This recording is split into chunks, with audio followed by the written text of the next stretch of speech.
Hello students, good morning. We have discussed about executive types of executive in the last videos. And today we will discuss about President of India. President of India मतलब India का राष्ट्रपति।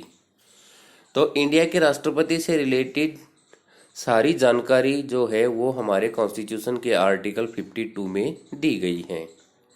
तो article 52 deals with president. किसके साथ deal करता है? President के साथ। कौन सा article? 52। He has only nominal power, और उसके पास केवल नाम मात्र की शक्तियां होती हैं। President is the head of state, और इंडियन प्रेसिडेंट क्या होता है? हेड ऑफ स्टेट होता है।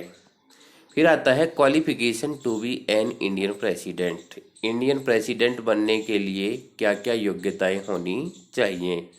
हो सकता है कि आप में से कोई इंडियन प्रेसिडेंट बन जाए, तो उसके लिए क्या होता है? सबसे पहले हमारे अंदर वो क्वालिफिकेशन होनी चाहिए।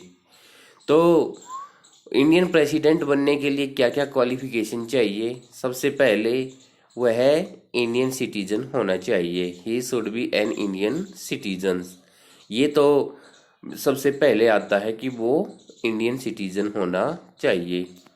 सेकंड जो क्वालिफिकेशन दी गई है वो दी गई कि he should complete at the age of 35।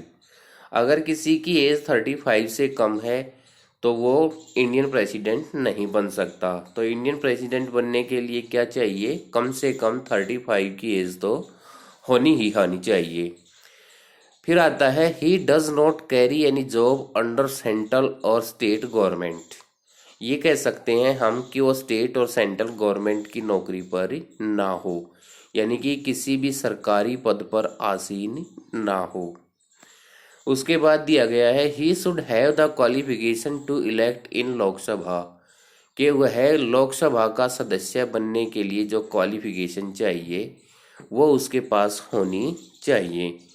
एक एज को छोड़ करके, एज क्या है? 35। लोकसभा का सदस्य बनने के लिए क्या चाहिए? एज 25। तो ये क्वालिफिकेशन इंडियन प्रेसिडेंट के पास ही होनी चाहिए अगर उसको इलेक्शन कंटेस्ट करना है प्रेसिडेंट के लिए।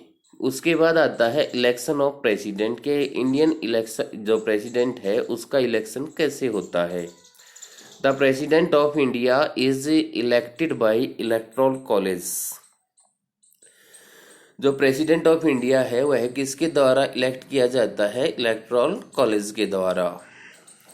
उसके बाद आता है they are MLAs and MPs. वहां पर एमएलए और एमपीज होते हैं। जो इलेक्टोरल कॉलेज की बात की है उसमें कौन कौन शामिल होता है? एमएलएज, एमपीज, यानी कि जो स्टेट लेजिस्लेटिव असेंबली है उनके मेंबर और मेंबर ऑफ पार्लियामेंट, ये सारे के सारे उसमें शामिल होते हैं।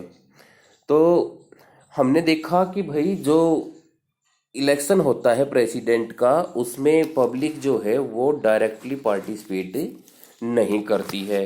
तो इसमें कौन पार्टिसिपेट करता है? एमएलए और एमपीज। एमएलए कौन? स्टेट लेजिस्लेटिव असेंबली के मेंबर। एमपीज कौन? Member of A parliament. तो इस तरीके से हम क्या देखते हैं कि जो प्रेसिडेंट ऑफ इंडिया है उसका इलेक्शन करवाया जाता है, और ये डायरेक्ट नहीं होता बल्कि इनडायरेक्ट इलेक्शन होता है। अप्रत्यक्ष चुनाव करवाया जाता है। इसमें पब्लिक डायरेक्ट पार्टिसिपेट नहीं करती बल्कि पब्लिक के द्वारा चुने गए रिप्रेजेंटेटिव उसमें भाग लेते हैं। पब्लिक द्वारा चुने गए जो रिप्रेजेंटेटिव्स हैं वो कौन होते हैं? एमएलए और एमपीज। तो from all state legislative assembly all MPs from Lok Sabha and Rajya Sabha, ये सभी इलेक्शन ऑफ प्रेसिडेंट में पार्टिसिपेट करते हैं।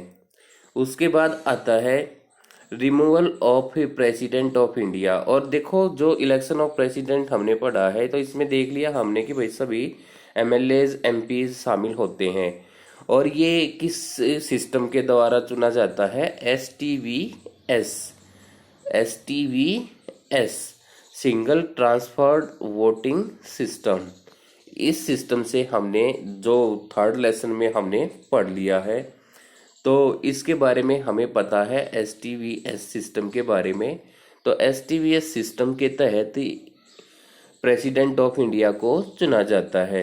उसके बाद आता है removal of president of India.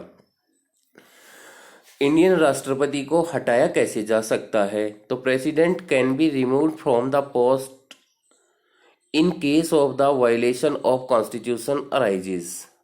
Indian president को उसकी पोस्ट से हटाया जा सकता है अगर वह कॉन्स्टिट्यूशन को वायलेट करता है, यानी कि संवैधानिक कानूनों का उल्लंघन करता है, तो इंडियन प्रेसिडेंट को उसकी पोस्ट से हटाया जा सकता है। This process is called impeachment. इस प्रोसेस को हम क्या बोलते हैं? इम्पीचमेंट। इम्पीचमेंट का जो हिंदी मीनिंग होता है वो होता है महाभियोग। महाभियोग की प्रोसेस के द्वारा हम इंडियन प्रेसिडेंट को उसकी पोस्ट से हटा सकते हैं। इसके बाद आता है power and functions of president of India. India के प्रेसिडेंट की वैसे पावर और फंक्शंस तो बहुत सारी हैं, लेकिन हम यहाँ पर जो उसकी सिलेक्टेड पावर्स हैं उनके बारे में जिक्र करेंगे। और ये पावर्स जो जैसे कि हमने ऊपर पढ़ा था कि वह he has only nominal power, कि उसके पास केवल नाम मात्र की शक्तियाँ होती हैं। तो उसके पास जो भी शक्तियाँ होती हैं वो कौन कौन सी होती हैं? सबसे पहले लेजिस्लेटिव पावर। कौन सी? लेजिस्लेटिव पावर, जिसको हम वैधानिक शक्तियाँ बोलते हैं। कानून से रिलेटेड जो शक्तियाँ होती हैं उसको लेजिस्लेटिव पावर बोलते हैं। फिर आता है एग्जीक्यूटिव पावर। ये होती है कार्यपालिका शक्तियाँ। कार्यपालिका से रिलेटेड जो शक्तियाँ होती हैं उनको हम क्या बोलते हैं? Executive power. उसके बाद आता है जुडिशियल पावर। जुडिशियल पावर कौन सी होती है? जो कानून से रिलेटेड हो या फिर ये न्याय से रिलेटेड हो। तो न्यायिक जो शक्तियाँ हैं वो जुडिशियल पावर में आएंगी। उसके बाद आती है फाइनेंशियल पावर। फाइनेंशियल पावर कौन सी होती है? आर्थिक शक्तियाँ। फिर आती है इमरजेंसी पावर। इमरजेंसी पावर होती है संकट से रिलेटेड या संकट काल जो आता है उससे रिलेटेड जो शक्तियां हैं वो हमारे प्रेसिडेंट को दी गई हैं, और इनका जिक्र हमारे कॉन्स्टिट्यूशन के आर्टिकल 352, 356 और 360 में दिया है। तो सबसे पहले हम लेजिस्लेटिव पावर के बारे में पढ़ेंगे। लेजिस्लेटिव पावर जैसा कि मैंने बताया इसको हम वैधानिक शक्तियां बोलते हैं। तो parliament submit always begins with opening address of Indian president. Parliament अपने सम्मेलन को कब शुरू करती है? हमेशा राष्ट्रपति को संबोधित करते हुए, राष्ट्रपति को एड्रेस करते हुए ही अपने समिट को शुरू करती है। यानी कि हमारी पार्लियामेंट का जो स्तर शुरू होता है उसमें सबसे पहले किसको संबोधित किया जाएगा? इंडियन प्रेसिडेंट को।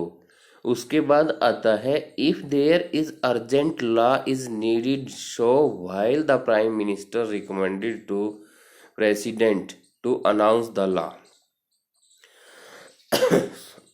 अगर कोई भी अर्जेंट लॉ है जिसकी आवश्यकता पड़ती है प्राइम मिनिस्टर को, तो वह उस कानून की घोषणा करने के लिए पहले किसकी रिकमेंडेशन लेगा?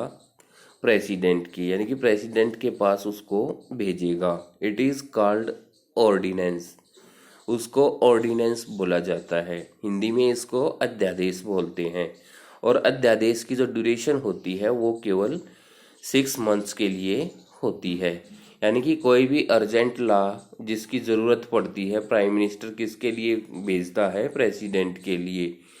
तो उस जो प्राइम मिनिस्टर प्रेसिडेंट के पास जो कानून भेजता है उसको हम क्या बोलते हैं? ऑर्डिनेंस। ऑर्डिनेंस की ड्यूरेशन कितनी होती है?